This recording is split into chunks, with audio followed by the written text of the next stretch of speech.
That morning, I had no reason to leave the house, just a vague hunch that pushed me to grab my keys and drive to the old bank on Maple Street. As I walked in, I saw my daughter-in-law Brianna in a cream suit talking to the branch manager. She was holding a stack of medical papers, her voice clear and confident. "She's no longer mentally competent. The doctor has confirmed it." I froze as if every sound around me vanished. Then a cold truth slammed into my chest. She was plotting to take everything my husband and I had built over 40 years, but Brianna had no idea what I did next that morning would make her pay dearly for every lie. The sunlight through the glass doors cast long shadows across the polished tile floor. The familiar scent of coffee from the machine behind the counter mixed with the crisp smell of freshly printed paper. I'd been coming to this bank since Robert and I opened our first account after the wedding. 40 years of deposits, withdrawals, loan approvals, every milestone of our financial life together marked in this building. Now I stood motionless behind a marble column, watching my daughter-in-law try to erase me from my own story. I'm Marjorie Hale, 69 years old, a widow for almost 7 years. I live in a small white house in the suburbs of Portland, Oregon, where my husband Robert and I once planted rose bushes along the porch. My life is simple, steady-make coffee, read the paper, tend a few small cacti, then stroll the neighborhood. I never imagined I'd witness what I did that morning, my own daughter-in-law standing in a bank, calmly burying my dignity and freedom with a stack of forged documents. Brianna stood about 20 feet away, poised blonde hair neatly pinned up, her voice crisp like a speech she'd practiced. Beside her was Mr. Jenkins, the branch manager I'd known for years. I used to send him a Christmas card every year. Today he was listening intently, nodding along as if what she was saying made perfect sense. I slowed down and slipped behind the divider between two teller counters. I wasn't trying to eavesdrop. Instinct kept me from moving closer. I heard Brianna continue. "We just want to make sure Mom's assets are protected. She doesn't recognize many family members anymore. Dr. Whitmore recommended we move forward with legal guardianship before there's a financial risk." I nearly stopped breathing. Dr. Whitmore, I've never seen any doctor by that name. A chill ran down my spine.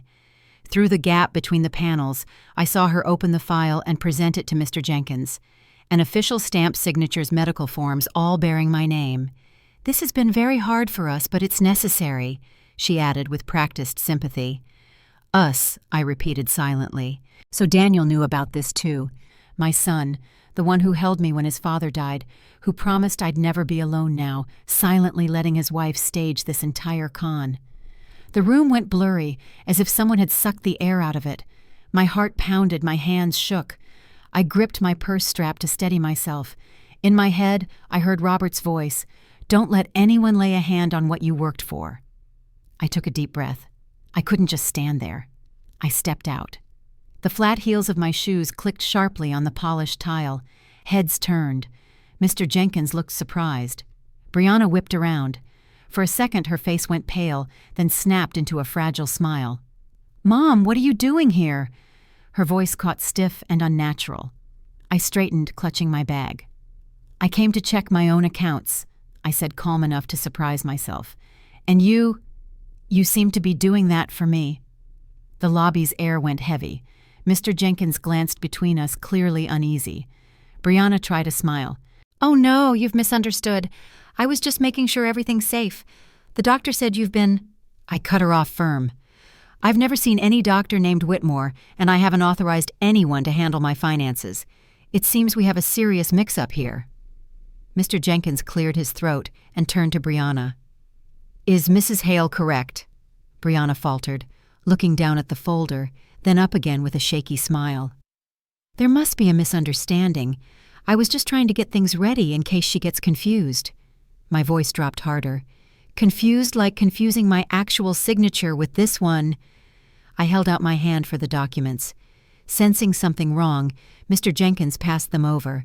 I flipped through quickly, and within seconds, I saw it.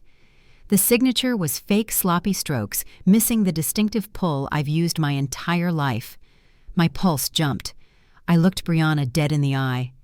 "You forged my signature." Her lips quivered. She forced a laugh. "No, Mom," Maybe a teller. Don't call me Mom, I said ice cold. Someone trying to bury me alive while I'm still breathing doesn't get to call me that. The lobby fell silent. The young receptionist froze behind the counter. Mr. Jenkins looked down at the file in my hands, then said more sternly, "Mrs. Hale, I think we should pause this process and verify everything." I nodded, never taking my eyes off Brianna. She swallowed and stepped back, clutching her purse. I saw her gaze wobble, her confidence peeled away. I stepped closer, low enough for only her to hear. "You just signed your own sentence, Brianna."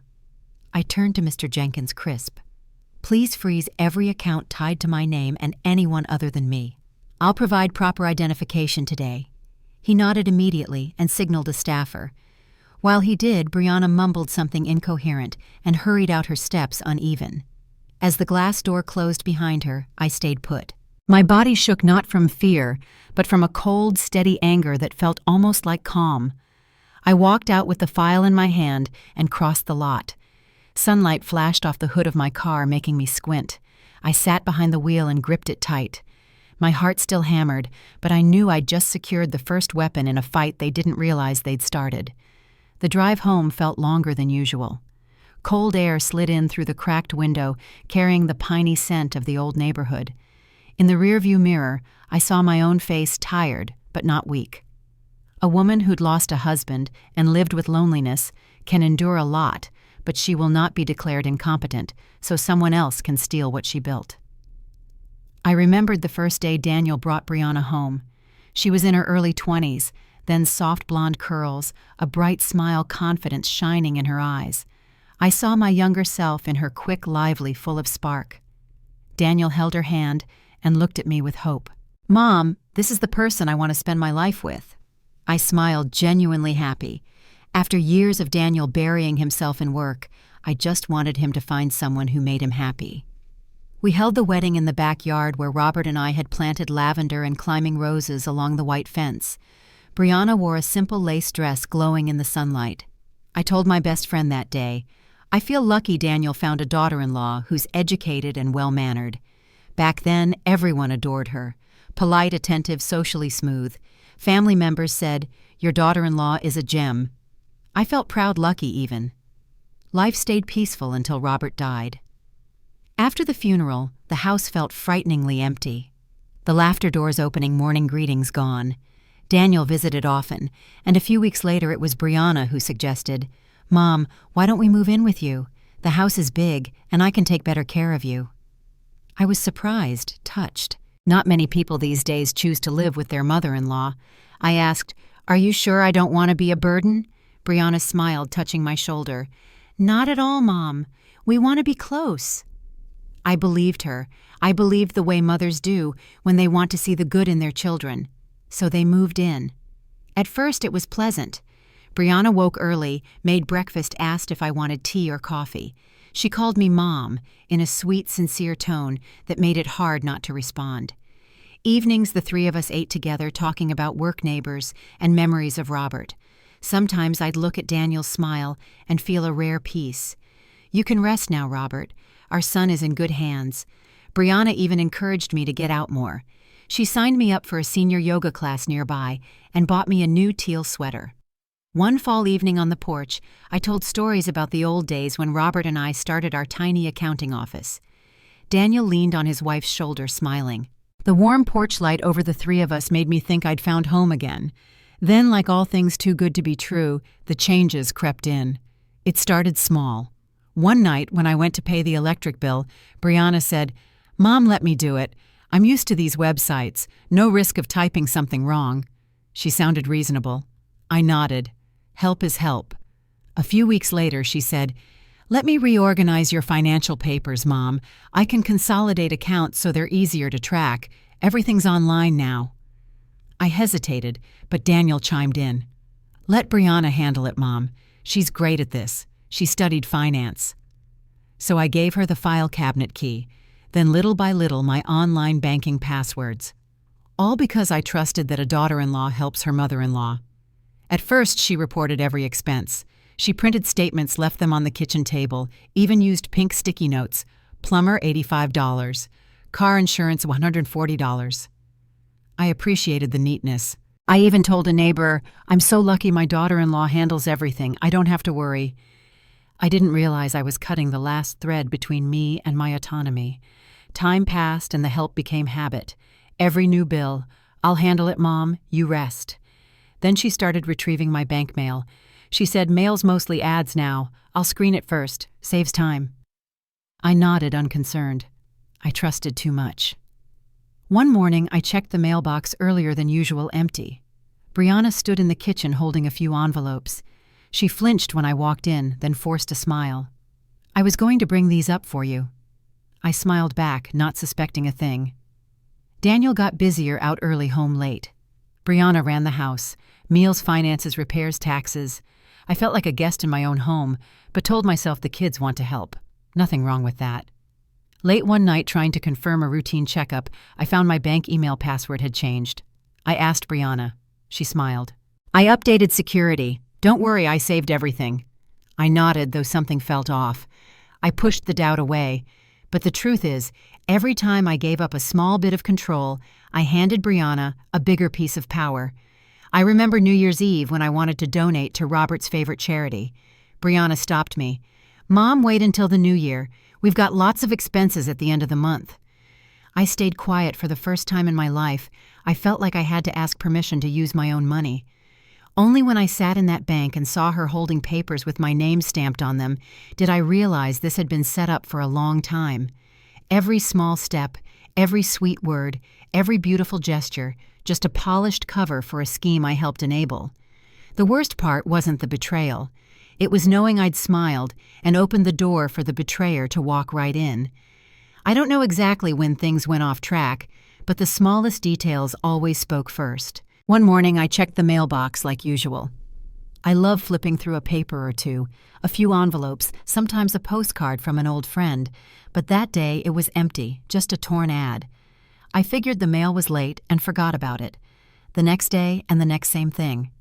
I asked Brianna, "Have you seen my mail? It's been a week.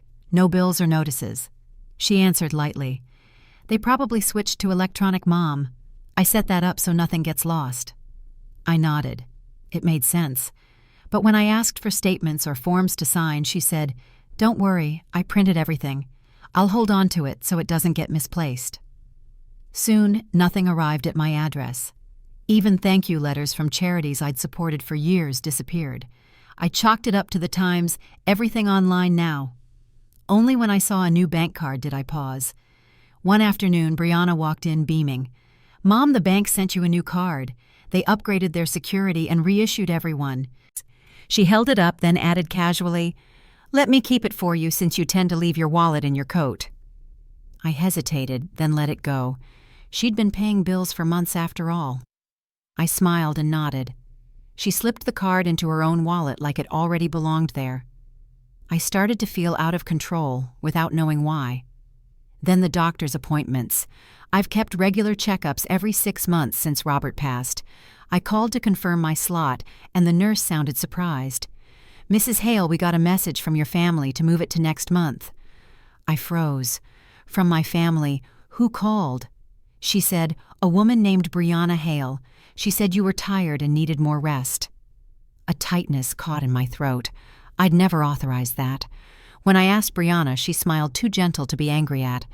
"I thought you forgot. You said you weren't ready that day, so I rescheduled."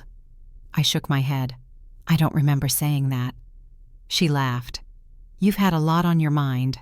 That answer, which sounded harmless, kept me up all night. I began to realize that whenever something seemed off, Brianna always had a soft, reasonable explanation, so reasonable it made me doubt myself. Daniel, my son, seemed more distant by the day. He used to ask, "Did you sleep well, Mom? Do you need my help with anything?" Now it was different. He came home late, and dinner was usually just 2 women sitting across from each other. When I asked him, "Have you noticed I'm getting less mail lately, or that my doctor's appointments keep getting moved?" he brushed it off. "Brianna's probably handling that for you. She's good at this stuff." His voice was flat, not a hint of concern.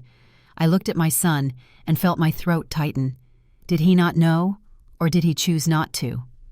Then one day, I stumbled onto something I couldn't talk myself out of. That afternoon, I went to the bank alone to take out some cash for a gift for my granddaughter. The teller I knew pulled up my account, looked at the screen, and said, "Would you like to confirm the transfer from last Tuesday?" I frowned. Last Tuesday, I didn't make any transfer. She turned the screen toward me, a receipt for a transfer of $2,800 to an account under the name Hale Consulting LLC. I'd never heard of it. At the bottom was my signature, or more accurately, a clumsy version of it. My skin prickled, my heart raced. I asked for a printed copy and took it home. That evening, I showed it to Brianna and asked, "What is this?" "This statement shows a company I've never heard of." She glanced at it and gave a thin smile. "Probably a bank error. I'll call them tomorrow and get it fixed." Then she slipped the paper out of my hand so fast I couldn't hold on to it. "Don't worry, Mom. Everything's safe."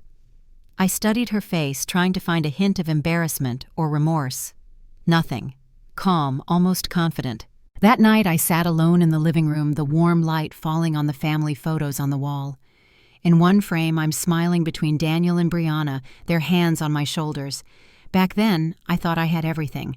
Now looking again, all I saw was something hollow and unfamiliar.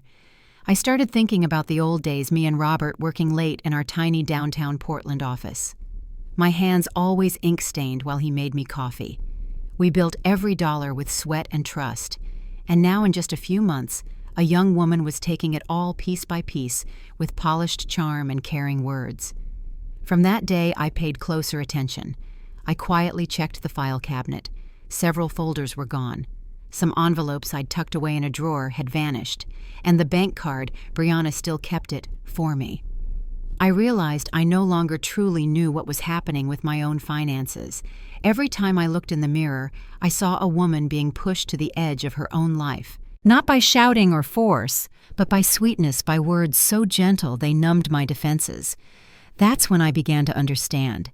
Not everyone who takes from you breaks in through the door. Some walk in with a smile and a warm mom, and only when it's too late do you see they didn't come to love you. They came to take your place. Nothing special happened that morning when I went to the bank. The Oregon sky was a rare, clear blue after days of rain, the first rays slipping through the curtains onto the polished wood floor. I made coffee like usual, turned on the local radio, and heard about a traffic jam on the Morrison Bridge. Everything was normal until something felt very wrong. A low restlessness pressed in my chest like someone whispering that I had to go somewhere right now. I tried to brush it off, telling myself it was just the fatigue of age. The more I tried to ignore it, the louder it became, a quiet, stubborn call. I set down my cup, grabbed my keys. Maybe I just need some air, I told myself. No makeup, no change of clothes, just my gray cardigan and the soft-soled worn shoes I wear to the market. I didn't know where I was going, but my hand had already turned the key and started the old Subaru. Instinct took me to the Maple Street branch, the small bank where Robert and I had saved for more than 40 years. That place held so many memories, opening our first account after the wedding, Robert's big smile when we finally paid off the house the day I set a new passbook on the desk and said, "We did it." I parked beside the row of maples just turning yellow. Sunlight flashed on the building's large glass, reflecting my shadow on the pavement. I stepped out, pulled my sweater tight, and felt a cool breeze slip through my hair. It was so quiet I could hear twigs snapping under my heels. The glass door opened. The air smelled faintly of coffee and freshly printed paper. Everything was just as I remembered. The light wood reception desk, the carefully vacuumed blue carpet, and the photo behind the counter, serving our community since 1974. But within seconds, I knew something was wrong. At the far end by the branch manager's desk stood a woman, and I'd know that posture anywhere, Brianna. She wore an elegant cream suit, blonde hair pinned high, makeup flawless enough to erase any trace of fatigue. Beside her stood Mr. Jenkins, bent over a thick file Brianna had set down. She spoke in a voice that was soft, confident, completely composed. I stopped behind the stone column near the entrance, not ready to say hello. From there, I heard every word Brianna said. "Mrs. Marjorie Hale is no longer able to manage her finances," she said softly but clearly. "Her physician has confirmed progressive cognitive decline, so we just want to finalize legal guardianship. It's all in her best interest." It felt like someone yanked the rug from under me. My breath caught for a moment. I didn't know if I was awake or dreaming. Mrs. Marjorie Hale. My own name echoed through the familiar lobby like they were talking about someone dead. Brianna went on, even offering a polite smile. Here's a copy of the medical record. Dr. Whitmore confirms mild dementia and recommends limiting independent financial activity. I watched her open the file and hand it to Mr. Jenkins. White paper, a round red stamp, a sloppy signature. Even from a distance I could read the first line, Patient Marjorie Hale, 69 years old. I went numb. That was my name, my age, and they were twisting my life. In that moment, the pieces of the last few months snapped into place like a cruel puzzle. No mail at home, a new bank card, rescheduled appointments, and now this paper. The final piece I didn't want to see. A cold ache spread through me. I felt like I wasn't standing on the floor anymore, like I was watching from above as my daughter-in-law, the one who called me Mom, calmly erased me from my own life. Brianna kept talking in that steady administrative tone. We don't want the accounts to be abused. She's forgetful at times. This is just to protect my mother-in-law. Protect. She said it with pity, and I heard the sweet poison in her words. I looked around. A few customers sat waiting, no one paying attention. Only me, the person truly on trial, without being in the courtroom. I wanted to step out and shout that I was lucid, that this was fraud, that Dr. Whitmore didn't exist. But my feet felt nailed to the floor. My hand trembled. I gripped my pocket to steady it. I heard Mr. Jenkins's voice. I understand, Miss Brianna. We just need to verify a few details before we transfer authority. I closed my eyes for a second. A flash, Robert's gentle smile in our small kitchen years ago. Never let anyone else hold the title to what you've built. I opened my eyes, took a breath, and felt anger rise steady, no longer afraid. For the first time in my life, I knew what it meant to be betrayed by someone you trusted completely.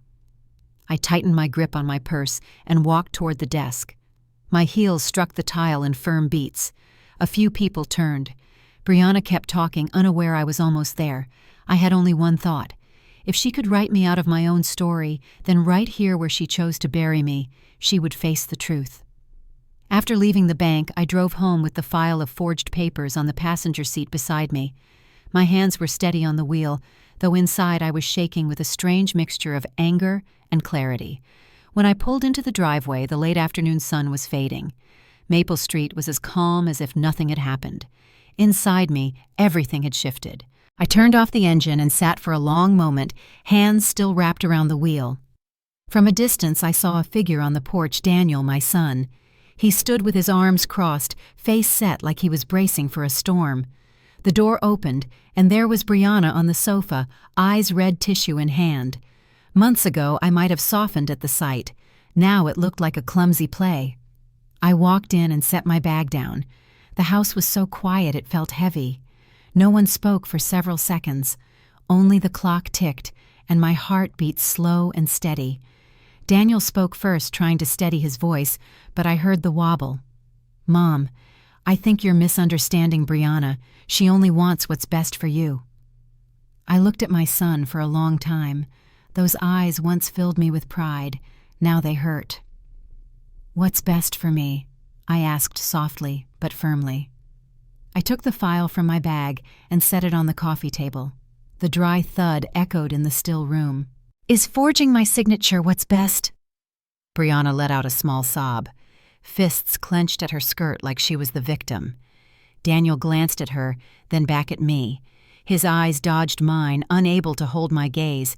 In them, I saw not just confusion, but fear. Fear of losing the fragile comfort he was clinging to. Mom, he said slowly, his voice fading. She just thought you needed help. She didn't mean to. I cut him off, my voice lower, but so cold it even chilled me. Didn't mean to. She brought forged papers to the bank, said I'm no longer competent, and signed my name on a power of attorney form. You call that didn't mean to. Daniel. No one answered. Brianna lowered her face, tears running down her cheeks, but I knew she wasn't crying out of remorse. She was performing, and the only audience she needed to convince was Daniel. I turned to my son, forcing my voice to stay calm. Do you know what they told me this morning? She's no longer capable of managing her finances. She needs a legal guardian. Daniel clenched his fists, but still said nothing. What does your silence mean, Daniel? I asked, my voice starting to shake with anger. Do you agree with her? Do you think I've actually lost my mind? He looked up, pain in his eyes. No, Mom, I don't think that. But you know, lately you've been forgetting things, misplacing papers, mixing up appointment dates. Brianna's just worried. I let out a dry laugh, the sound slicing through the room like a knife. Worried? She rescheduled my appointments without asking. She keeps my bank card, opens my email, intercepts my mail, and now she wants full control of my assets. You think that's worry, Daniel? The air in the house sank. I glanced around the kitchen behind us, still had breakfast dishes in the sink, the faint smell of coffee lingering. The heart of the home, once warm with laughter, had turned into a cold battlefield. I looked at Daniel, slow and aching. Do you know what hurts me most? He didn't answer. I nodded slightly. It's not that Brianna deceived me. It's that you let her. You didn't protect me. You protected the person who's hurting me. Daniel closed his eyes as if my words hit harder than any blow. Brianna sobbed louder, grabbing for her husband's hand. I'm sorry, Daniel. I didn't want it to end up like this. I looked at her, my voice raw from holding back. Don't apologize to him. Apologize to yourself for forgetting what integrity is worth. Daniel stood, took a deep breath, and shoved his hands into his pockets. He avoided my eyes, staring out the window where the late afternoon sun lit up the row of blazing red maples. I need to step outside, he said quietly. Good, I replied. You should, because in here I need air to breathe. He nodded without looking at me and walked out. The front door closed so softly it was almost silent, but the sound still left me hollow. I stood in the living room staring at the two half-finished teacups on the table, one mine, one Brianna's. The tea had gone cold, the surface darkening into a dull brown stain. That small scene made the truth plain. Not everything breaks with a sound. Some things shatter in silence. I gathered the documents, stacked them neatly on the table, and turned away. Behind me, Brianna still sat with her head-bowed shoulders trembling. I felt no pity anymore. I knew Daniel's silence wasn't just weakness. It was a choice, a cruel choice between two women, his wife and his mother, and he chose the one who knows how to play fragile instead of the one who raised him. That night I couldn't sleep. The house was still with only the clock ticking and dry, steady beats like time scratching at my chest. I sat by the window looking out at the front yard where the streetlight spilled onto a thin crust of thawed snow. The quiet wasn't peace. It was the pause before a storm. Outside, the wind hissed softly through the maples. I wrapped a wool scarf tighter and stared at the home I'd lived in for more than 40 years. Every corner, every photo on the wall, every teacup with an old lipstick stain, witnesses to a life of hard work and honesty. And yet, in just a few months, it could all be erased by a forged paper and a few lies. I let out a smile without joy. If Brianna thought I'd sit still and lose, she was badly mistaken. I stood and walked to the wooden cabinet by the dining room where Robert kept an old safe. No one knew what was inside, not even Daniel. I knelt and wiped the dust from the dial. The numbers had faded, but my hands remembered the sequence muscle memory carved by years. A soft click sounded as the lock released. Inside were a few old notebooks, a velvet box with Robert's wedding ring, and a small black USB drive. I picked it up, my palm cold. This was the key to everything. Robert and I had built shares in the old logistics company investment certificates, and even the hidden accounts Robert used to call for emergencies. When he died, I had planned to seal it all away. But now that my daughter-in-law wanted to erase me from my own life, the emergency had arrived. I sat down, plugged the USB into my laptop. The screen lit up, and folders appeared one by one. Hale Holdings, Maple Street Property, Trust Account, Nora, all intact. I opened each file, skimming numbers, e-signatures, and stock transactions only Robert and I knew. Every line was now a weapon. I opened my notebook and wrote a list of what to do. 1. Check the status of shares at Hale Holdings. 2. Freeze all joint accounts. 3. Transfer temporary control to the attorney. 4. Compile evidence of forgery. By the last line, my pen shook not from fear, but from loneliness. The only person I could trust now was Pauline, the attorney who'd worked with us for over 20 years. I reached for my phone and checked the time. It was close to 11 p.m., but I knew she would be awake. Pauline never sleeps early. After 3 rings, she picked up. Her voice was steady and low, even at that hour. "Marjorie calling this late. What happened?" I took a breath and told her everything, every detail. The bank incident, the fake documents, Daniel's silence, Brianna's tears. I left nothing out. And on the other end, Pauline listened without interrupting. Now and then, I heard the light scratch of her pen. When I finished, her voice came back calm, but firm. "I know you're strong enough not to break, but right now, the most important thing is not to react loudly. Let them believe you're weak." I frowned. "You want me to pretend?" "Not pretend," Pauline said. "Strategy. The quieter you are, the more careless they'll be. You need time to gather proof and prepare a counterclaim. I'll recheck Robert's paperwork, especially the hidden accounts no one knows about. We'll make sure they never see it coming." I sat quietly for a while, looking out the window where the moonlight reflected on the glass. Her words warmed me. For the first time in a long while, I didn't feel alone. "Pauline," I said softly, "thank you, but I don't want to only defend. I want accountability." "And you'll have it," she said. "First, let me secure everything legally. Tomorrow, I'll send you a temporary authorization form. Sign and return it. Tonight, start archiving anything suspicious. You did accounting. You know how." I smiled. Yes, I did. Recordings, photos, saving every detail, every email, every line on a statement, every conversation. Nothing would slip past me again. After we hung up, I sat a long time. The lamp cast a pool of gold over the papers. My shadow stretched across the table. The room was silent except for the clock and the wind under the door. I felt a strange strength rising, not anger, but clarity. I opened a drawer and took out the small recorder Robert used in meetings. I replaced the batteries and tested it. 1, 2, 3. My voice sounded clear and steady.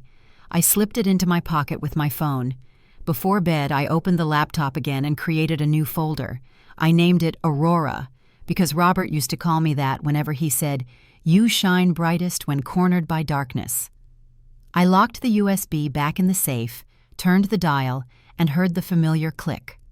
Then I stood and looked around the dim room. Everything looked the same, but I knew that from tonight on, every step I took would have purpose. Brianna thinks I'm just a frail old woman. Daniel thinks I'll endure in silence. Neither understands that when a mother is betrayed, what she loses isn't trust, it's mercy. And when the first morning light touched the window, I was ready for the quiet war I was about to start, not with shouting, but with evidence numbers and recordings sharp enough to cut. That night, I sat and watched the sunrise, whispering a promise only I could hear. I will take back everything with silence sharper than a blade. The next morning, a veil of fog hung over the sky. I was at the kitchen table pretending to read the paper when I heard Brianna's car pull up hard out front. Her heels hammered down the hallway. The door flew open so fast the picture frames rattled. She stormed in face tight with anger, eyes red from no sleep. "What did you do to the secondary account?" She snapped, the sweetness gone. "The bank says my access is suspended. They said it was on your orders." I folded the paper, looked up calmly, as if I had no idea. "Oh, maybe it's a security audit. They're careful these days." Brianna let out a dry, humorless laugh. "Don't play dumb, Mom. I know exactly what you're doing. You want to cut me out." I only shrugged and didn't answer. A spark of rage flashed in her eyes. She spun and shouted, "Daniel, get down here now!" A few seconds later, my son came down the stairs, face-tired, dark circles under his eyes. "What's going on?" Brianna turned, and the tears turned on like a switch. "Your mom locked all the accounts, even our savings. I can't pay the insurance or Nora's tuition. She's punishing me." Daniel frowned and looked at me, wary and conciliatory at once. "Mom, is that true? Why didn't you tell us first?" I answered evenly. "That account is in my name. I'm protecting my own money." Brianna burst into tears, covering her face. "See, Daniel, I told you. Your mom never trusted me. She thinks I'm a thief in this house." She turned to him, voice trembling but edged like a blade. "Do something. If she doesn't hand over control, we have nothing.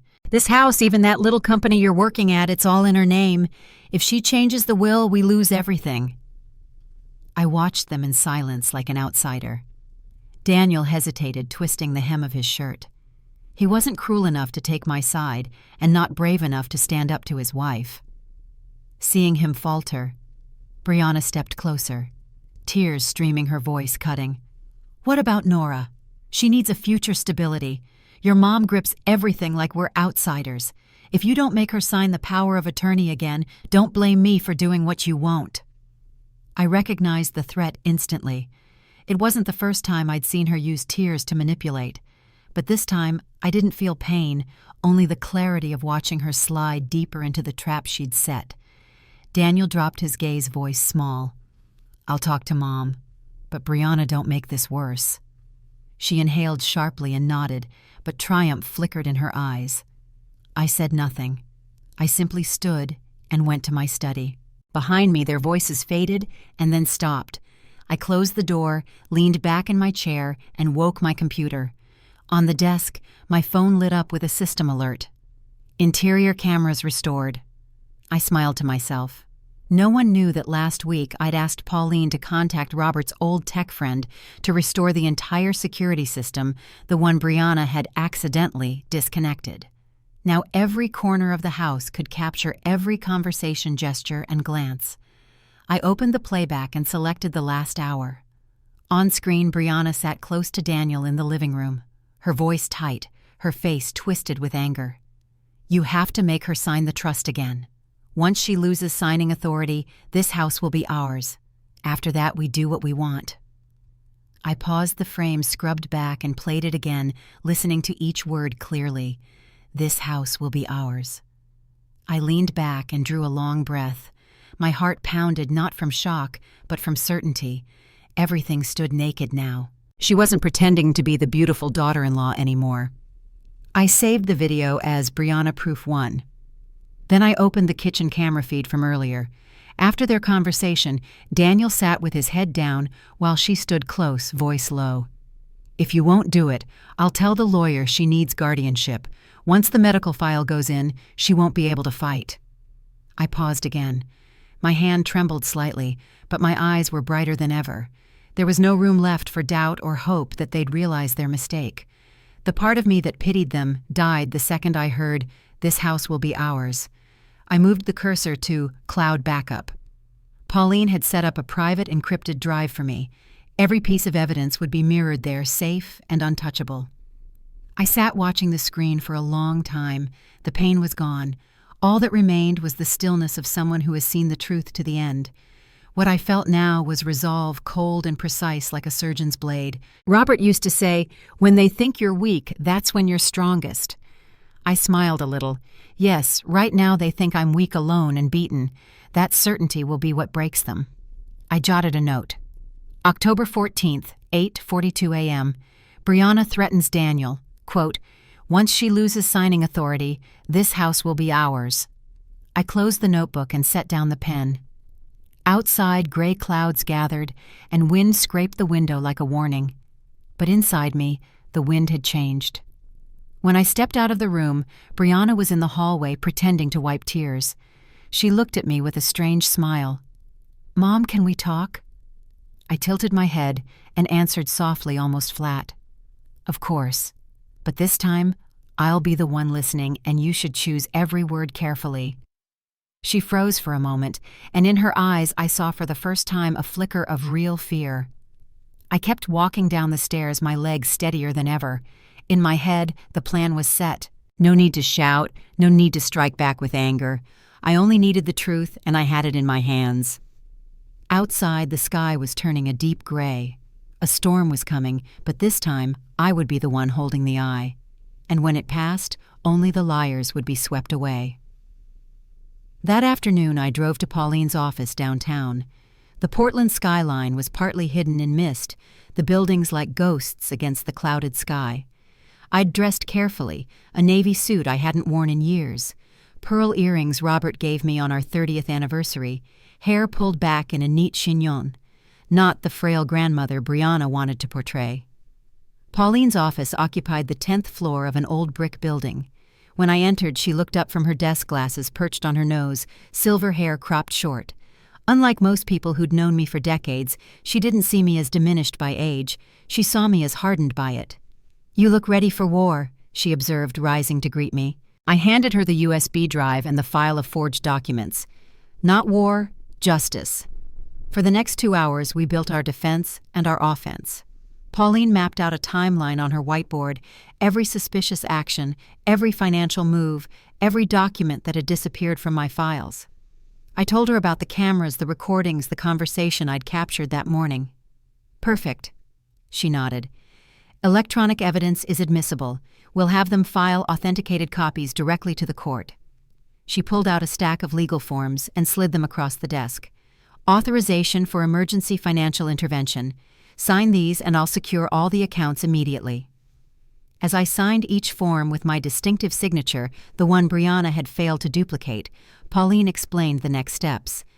"I've already contacted First National. The branch manager confirmed the forgery suspicion. They're sending all documentation to the fraud department." I paused, pen hovering over the last form. "Will this affect Daniel? He's complicit, but—" Pauline's face softened slightly. "He'll face consequences, but not criminal charges, unless we find his signature on fraudulent documents.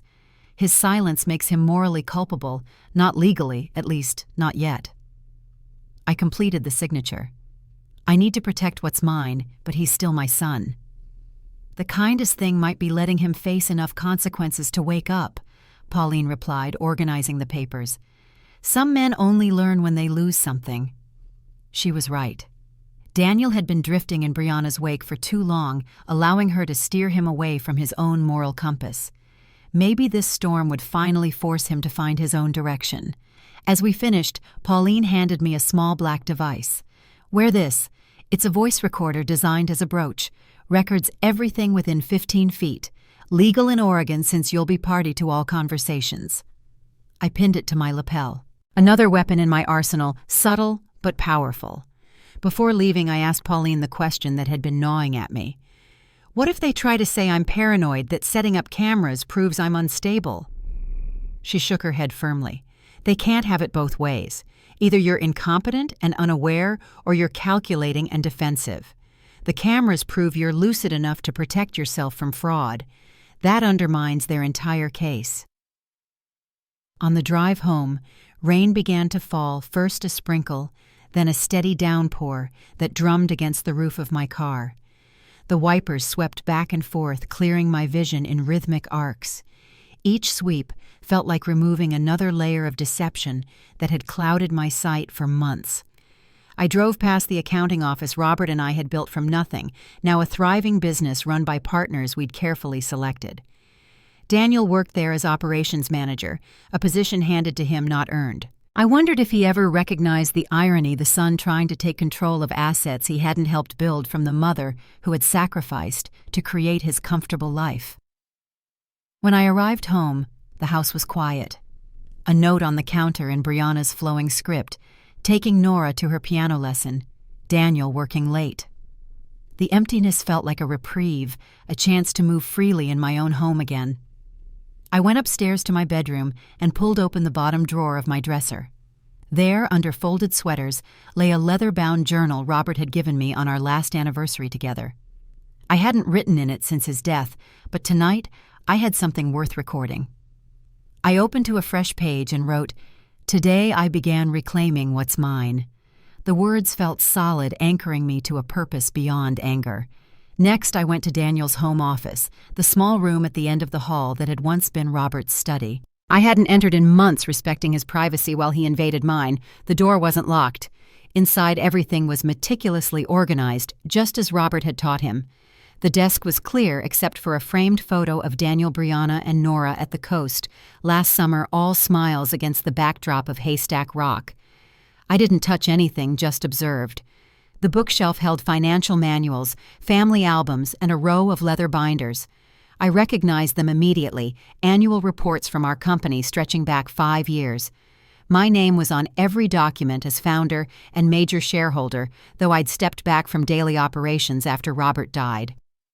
On the desk calendar, a date was circled in red, November 5th, just 3 weeks away. Written beside it, final guardianship hearing. The question mark told me everything. Daniel wasn't fully committed to their plan.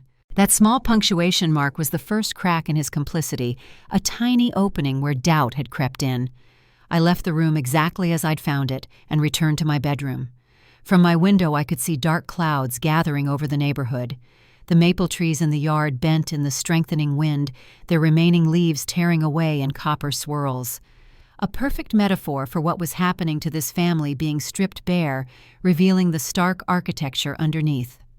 My phone chimed with a text from Pauline. Documents filed, accounts secured, meeting with Judge Wilson tomorrow at 2 p.m. Things were moving faster than I'd expected. A slow, cold satisfaction settled in my chest. Not happiness, I was too hurt for that, but the calm certainty of standing on solid ground after months of shifting sand. I heard the garage door open downstairs, Brianna returning with Nora. My granddaughter's laughter floated up the stairs, innocent and pure. Amid all this ugliness, she remained untouched, unaware of the battle being fought around her. I wanted to keep it that way for as long as possible. Dinner time approached. I could hide in my room, avoid confrontation, play the wounded mother. Or I could descend into the fray calm and collected and watch them try to maintain their facade. I chose the latter. In the kitchen, Brianna was preparing dinner, slicing vegetables with sharp, aggressive chops. Nora sat at the counter practicing finger positions for her piano piece. "Grandma?" Nora looked up, her smile brightening the room. "Did you know I got the solo in the recital?"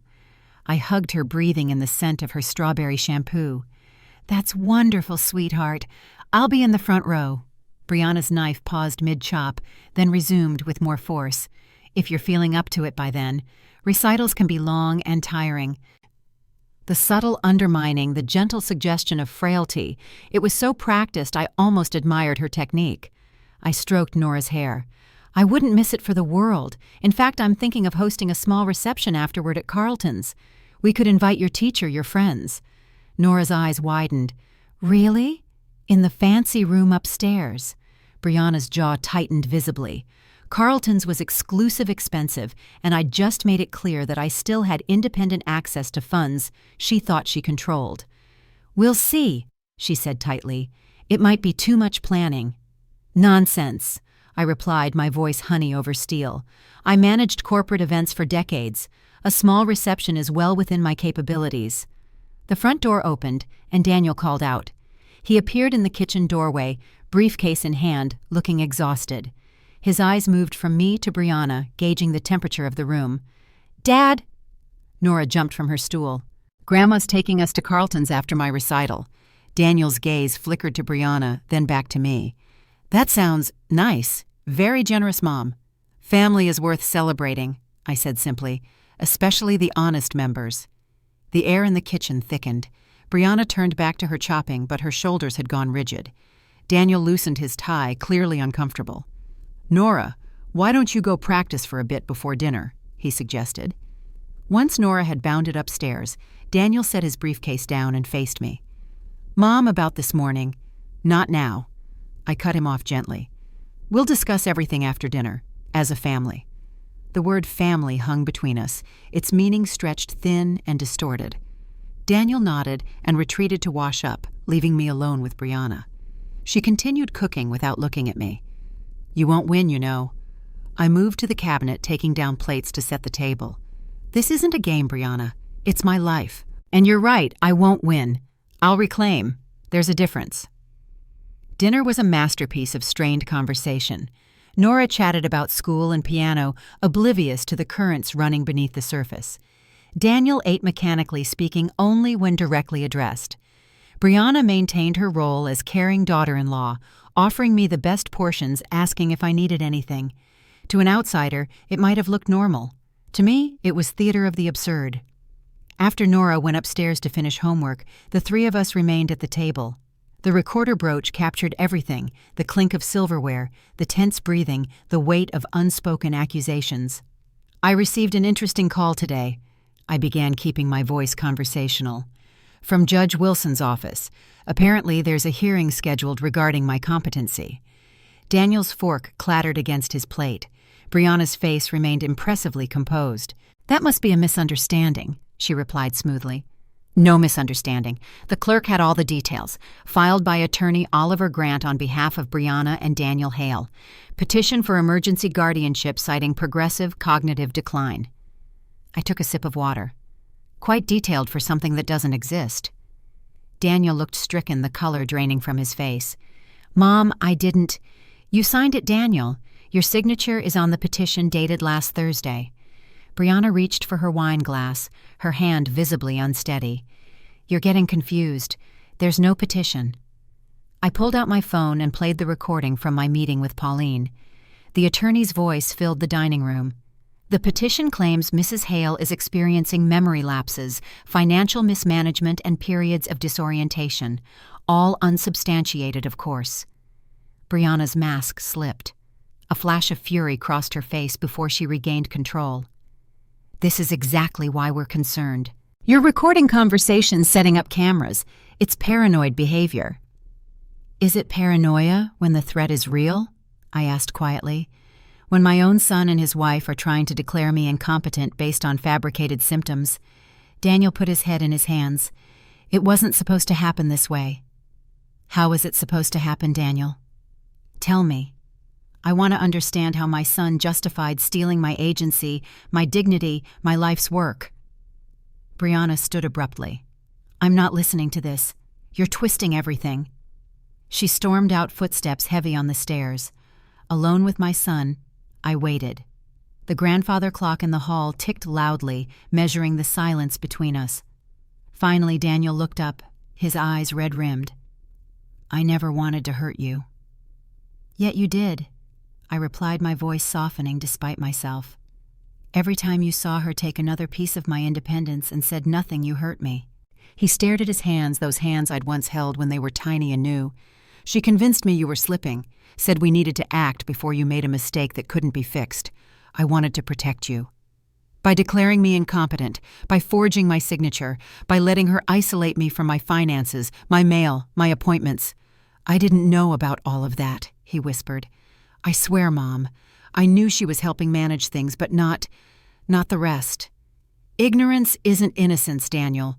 Not when you're 45 years old." He flinched as if I'd slapped him. "What happens now?" "Now." I stood gathering the dinner plates. "Now I protect what's mine. The accounts are already secured. The false documents are with my attorney, and tomorrow I meet with Judge Wilson to dismiss your petition and begin counter-proceedings." Counter-proceedings. Fraud charges, financial elder abuse, identity theft. I stacked the plates by the sink, each one making a sharp sound against the porcelain. "The question isn't what happens to me, Daniel. It's what happens to you and Brianna." His face crumpled. For a moment I saw my little boy again, the one who'd cry when he broke something valuable and feared punishment. But we were far beyond that now. "I could lose everything," he whispered. "My job, my reputation. Brianna might even take Nora and leave." I finished for him. "Yes, she might. That's her leverage over you, isn't it? The fear of losing your daughter." He nodded mutely. "Then it's time you decided what you value more, the comfort of going along or the dignity of standing up." I left him sitting there and went upstairs. In my room, I removed the recorder brooch and saved its contents to the secure cloud drive. Another piece of evidence documented another nail in the coffin of their scheme. Through the wall, I could hear Brianna on the phone, her voice urgent but hushed. Calling her attorney, no doubt trying to salvage their crumbling plan. Let her try. The foundation was already washed away. I changed into my nightgown and sat at the window seat, watching raindrops track down the glass. Each one caught the light from the street lamp, glowing briefly before continuing its journey downward. Separate paths, but all ending in the same place. Tomorrow would bring confrontation, legal proceedings, perhaps even tears and pleas. But tonight, in this moment of stillness before the storm broke fully, I felt a strange peace. The weight of deception was lifting. The truth, however painful, was finally emerging into the light. I've always believed every storm has its time, and that Sunday night was exactly when it needed to break. I chose dinner as usual. The meal was set out at 7 huzyras, just like all the years since Robert was alive.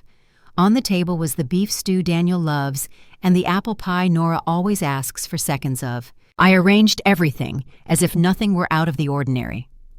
On the morning of the trial, a light rain fell. I went to the Belmont County Courthouse with Pauline, the friend and attorney who'd stood by me these past months. She opened a black umbrella, covering half of me from the gray drizzle. The air carried the metallic chill of iron, just like my mood hard, with no room for mercy. The courthouse grounds were unusually crowded. A few local reporters stood outside taking notes and photos. News of the inheritance fraud case where a mother was betrayed by her daughter-in-law had spread over the past few days, drawing curiosity. I didn't look at them. I walked slowly, my old black shoes hitting the stone steps in solid, certain taps. Pauline laid a hand on my shoulder, her voice low and firm. "You made it here, Marjorie. Now let justice speak." I nodded.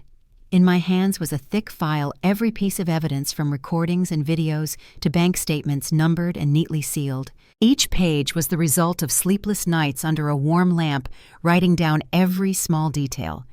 When we entered the courtroom, Brianna was already there. She sat beside her own attorney, hair, perfectly styled makeup, meticulous, but her eyes couldn't hide the panic. Daniel sat behind her, not at her table. My son's face was gaunt, like he'd aged 10 years in a few weeks. The judge was Eleanor Fitch, a woman around 60, stern but fair. When she struck the gavel, the sound split the room in two, truth on one side, lies on the other. Pauline stood and spoke briefly but sharply. "Your Honor, my client, Mrs. Marjorie Hale, was exploited and deceived by her own daughter-in-law, Brianna Hale.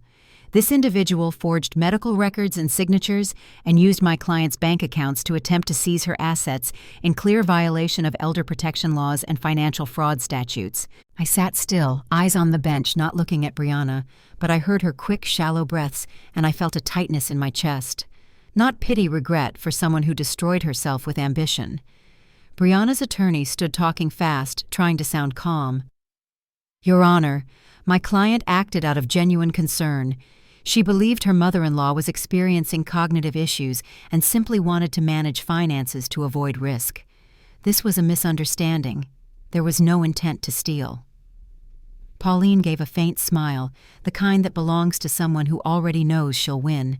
She opened her case and set a small USB drive on the evidence table.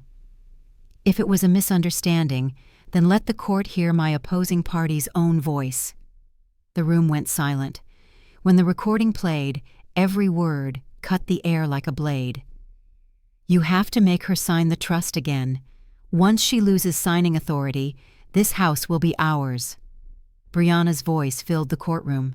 Clear, cold, precise. No one spoke, only the sound of rain at the windows. Judge Fitch raised an eyebrow and leaned forward.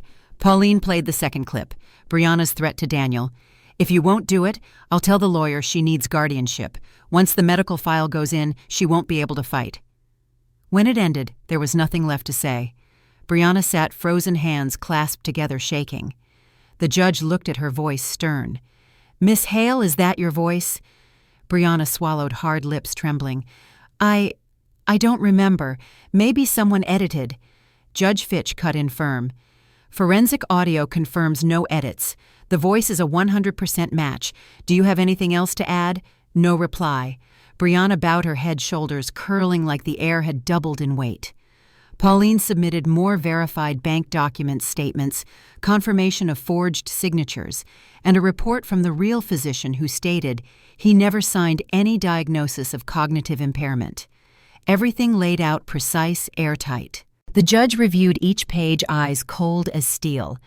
Finally, she set the stack down and looked straight at Brianna. "These actions are not only civil violations, they are criminal. You intentionally forged documents, exploited an elderly person, and violated property rights." It landed like a second hammer blow. Brianna broke into sobs, crumpling into her chair, hands over her face. Daniel, sitting behind, stood. He walked forward slowly, voice unsteady but clear. "Your Honor, may I speak? I'm Mrs. Marjorie Hale's son. I stayed silent too long. I knew my wife was wrong, and I didn't stop her.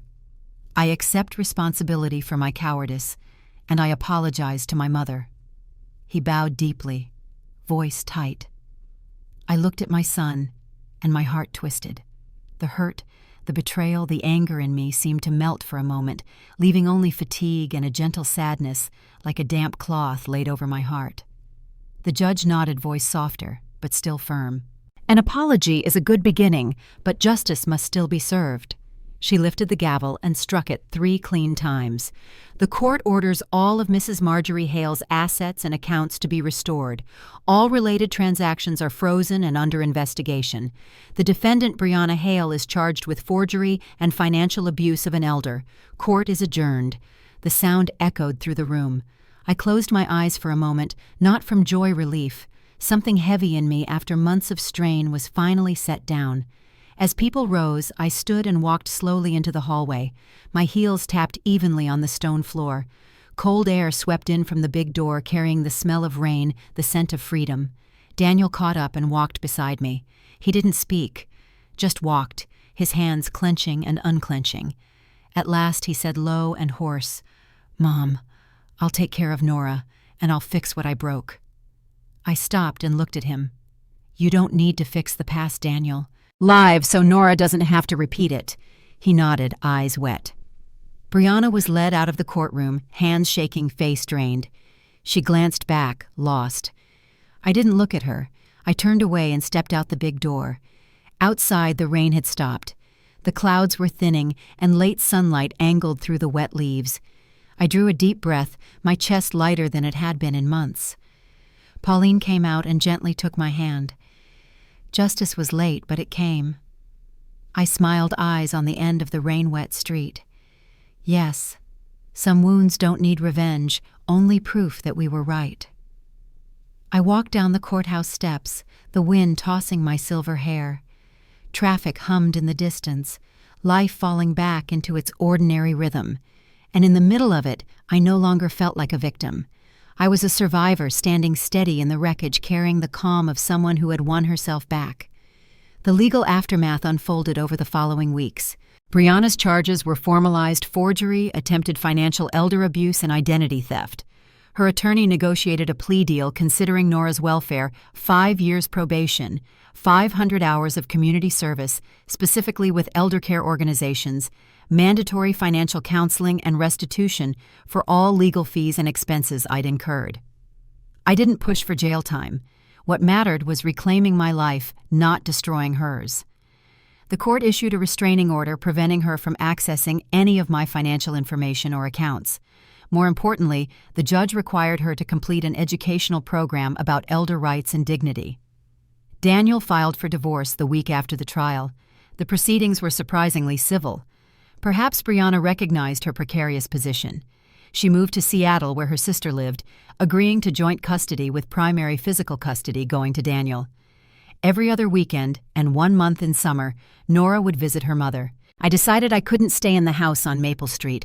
Too many ghosts lurked in those corners, too many betrayals etched into the walls. I remembered the lakeside cabin Robert and I had purchased in the mid-'80s as a weekend retreat, our secret haven that neither Daniel nor Brianna knew existed.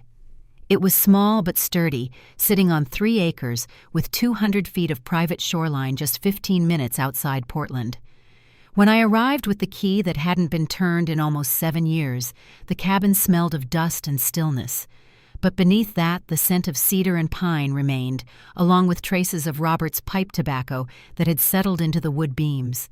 The electricity needed reconnection, the pipes needed checking, but the structure was sound like me.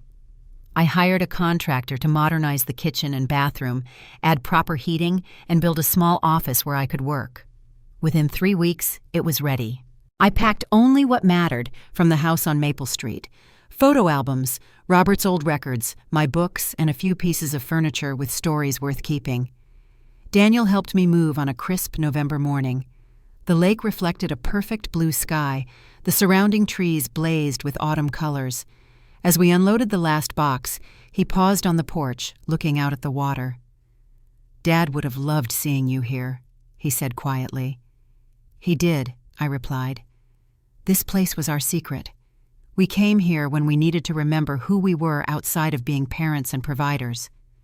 Daniel's shoulders slumped slightly, the weight of what he'd missed settling on him.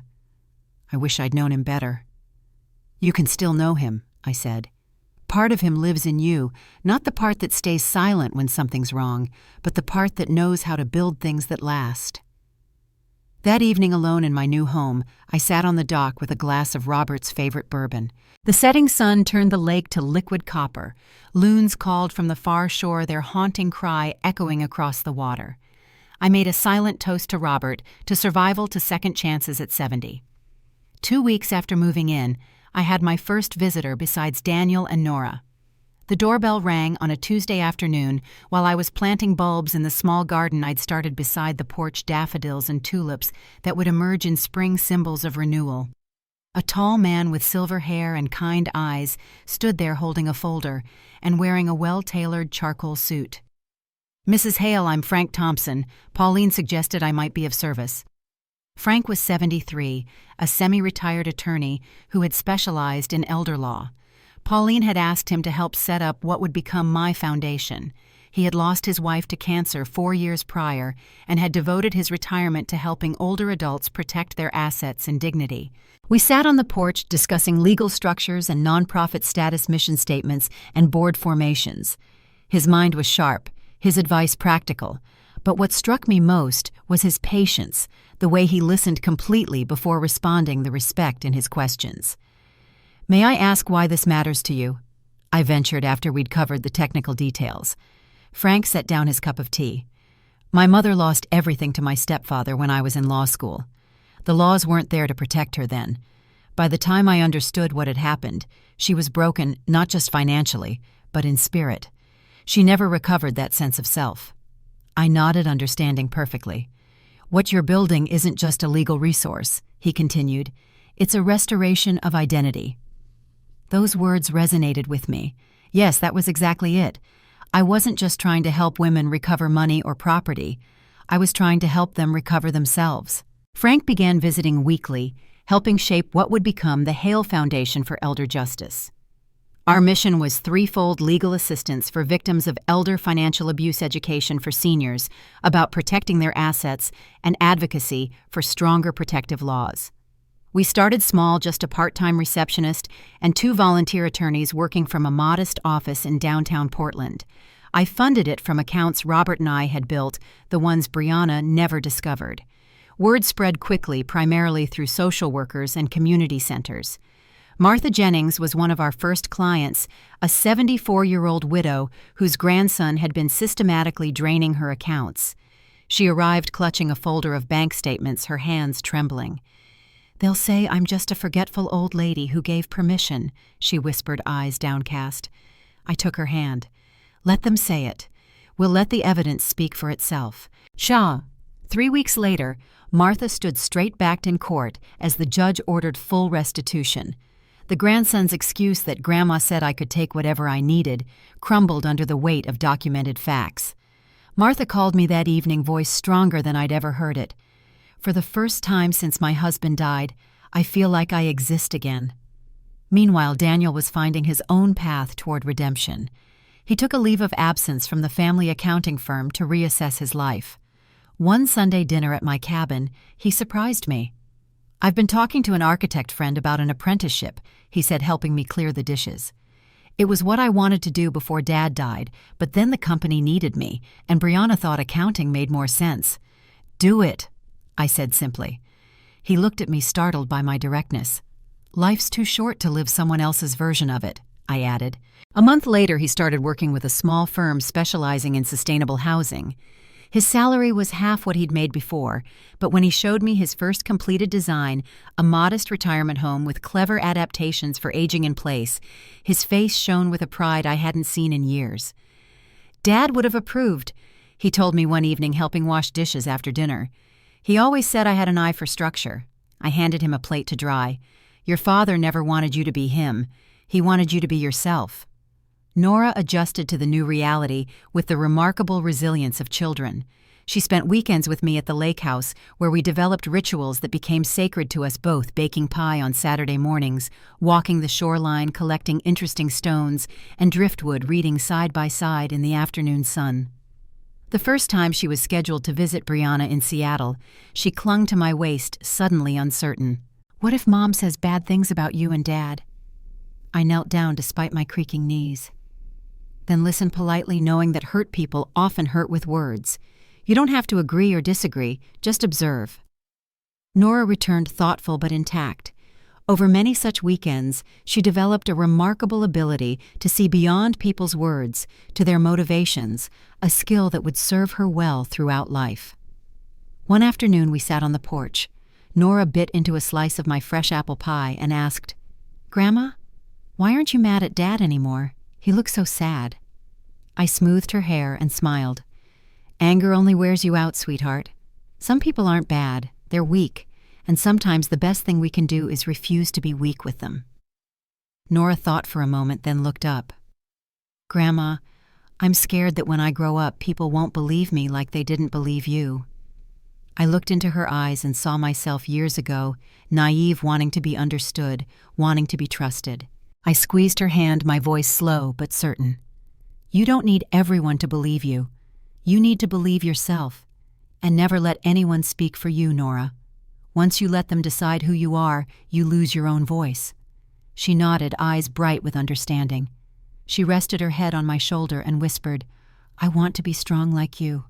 I smiled, gentle and deep. "No, sweetheart. I'm not stronger than anyone else.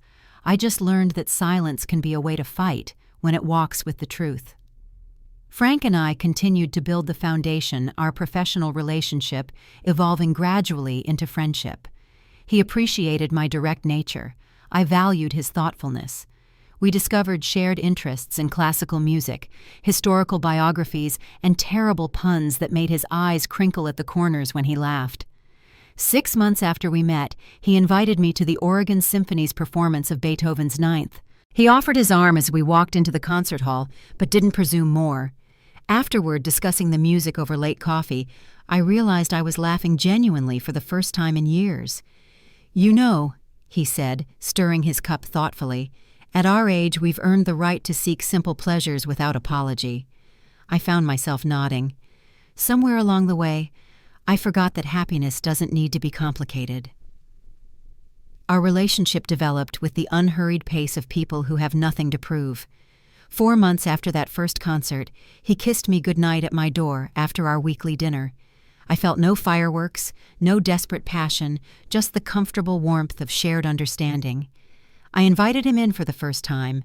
We sat on my porch overlooking the lake, holding hands like teenagers, except we were free from the insecurity of youth. The connection wasn't about filling emptiness. We were both complete people choosing to share space rather than seeking completion.